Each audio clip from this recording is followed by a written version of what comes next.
Hey friends, Not Link here, and welcome back to Roblox. Today we are back on Foam Frenzy because Big Paintball hasn't had any updates, no leaks, so we might as well play on the fan-based game. So today we are back on Foam Frenzy, and I've been reading your comments, so I want to do the thing that some of you guys suggested because I was curious about it too. And if you don't know what I'm talking about, stay tuned. But if you're excited for this video, don't forget to leave a like, and of course, if you are new here, please do consider subscribing to join the channel because I would love to have you. And then you have bragging rights that you've been subscribed to a channel before they reached 50,000 subscribers. And if that's not cool, I don't know what is. Make sure you leave a comment down below and I'll be doing my best to respond to as many of you as I possibly can. But let's get started. So in the previous episode, we reviewed this top row of guns, and I'm not going to review any of these guns today. What I want to try and do is figure out this sidearm thing, because in the very first episode I saw this and I was like, what is it?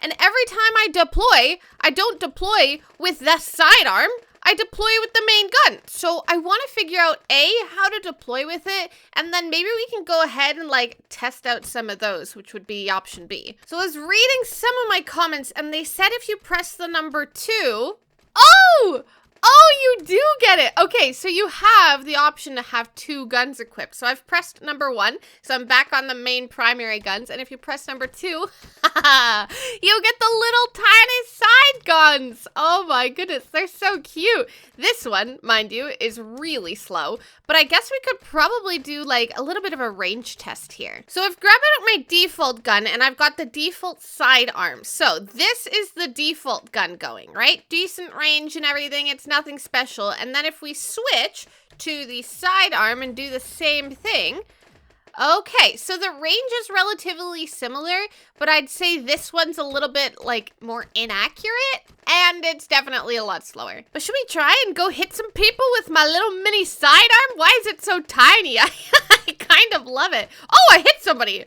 Don't ask me how I did that. Look, there's a random person hiding there, but I can't tell if they're on my team or not. But I guess we're gonna find out in a second, and no, they're not. But what's really cool is that you can get so many different ones. So in theory, some of these sidearms might be better than the primary ones. So this one, the reactor, is the one I said in the last episode was pretty good. So at 8,000, what could I get for that? Okay, so I can jump up to the trio, and then it jumps up quite a bit to the Magnum for a more expensive one. But if the trio is better than, if not equal to, the reactor, then in theory, you can just buy the trio instead. So stay tuned, because we're going to test that out. But for now, let's buy the second gun, because this one I think is, a little 1-star, the Aura single-shot pistol, surprisingly good for long range. If that means it's a single-click gun, I'm actually going to cry, but we're going to find out. And, it's not a single-click gun, but it is really, really slow. So let's do another test with the default gun. We're back here. You can see that's the distance, and then we switch. Whoa!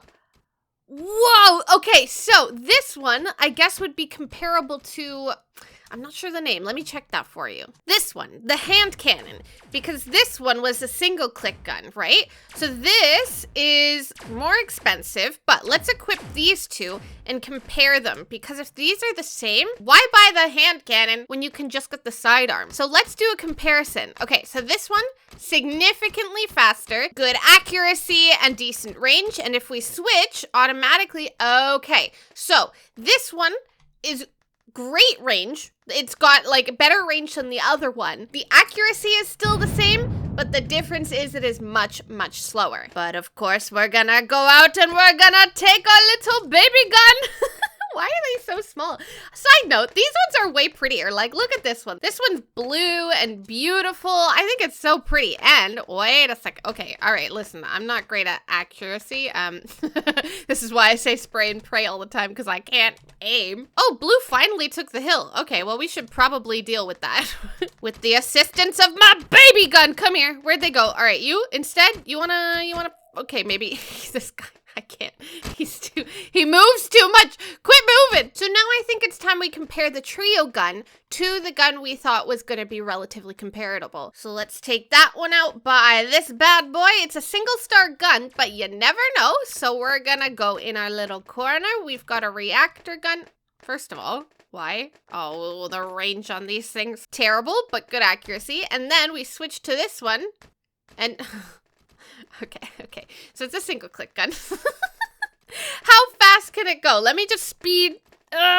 Okay, so that's max speed. So what we've learned is that the sidearm guns are significantly slower, so I don't know why you would purchase them. Because realistically, if you have other guns, look at this range, that you can do good things with because they're fast, they're automatic, even if the accuracy isn't totally bang on, why would you spend your money on these when you could spend your money on the better ones? And why would you even use the sidearms? Because it's not like you run out of ammo for your primary, because typically you have sidearms when you have like ammo, right? Because you run out and you're like, okay, let me get my backup gun, and it's not usually as good.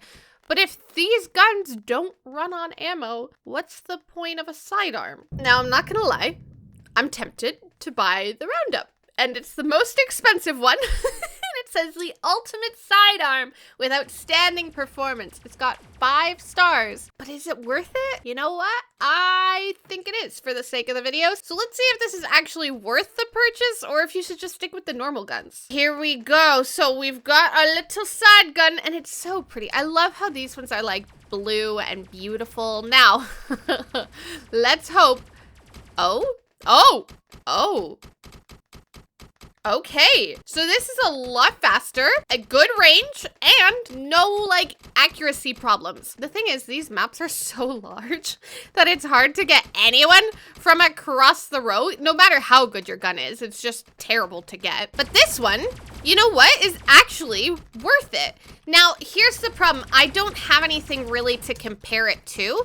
Well, I have a gun. I have this gun, which is more expensive because the comparable one is this one. But let's equip it and let's just see what the differences are. And we all know I really like this gun. So let's pull it out, and the range isn't as good. The accuracy isn't as good, but the speed is better. But you know what?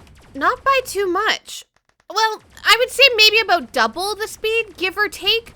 But this one is actually a really, really good speed, and it's got a better range and a better accuracy. So maybe we should try and focus a little bit more on this gun. I would say, like, if we're talking big paintball, this gun is probably like an AK or a SCAR kind of speed. So if you're used to guns like that, then this one is definitely good. The only downside is you have to spawn and then press number 2 to get to it. You can't just automatically spawn with this gun. We're jumping into another map, and this one's called Hillside, and I just want to take a quick peek here, because is this one going to be any similar to a paintball map? First initial looks, it's kind of got the bridges, or the classic bridges even. No, this one definitely looks different. It's kinda like classic and campsite combined.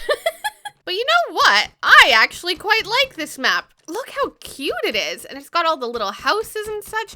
Wait, this is actually really cute. I like this a lot. So for me personally, I would probably still use this gun just because I really like guns with like a lot of speed. So I would probably still use this. But as you can see, I mean, I'm not very accurate with it. So maybe I should consider switching to my sidearm because it's definitely more accurate. And you know, that's kind of helpful to somebody like me who has 0 accuracy in general. I want to do like a little check around this map because it's so cute, but I keep dying.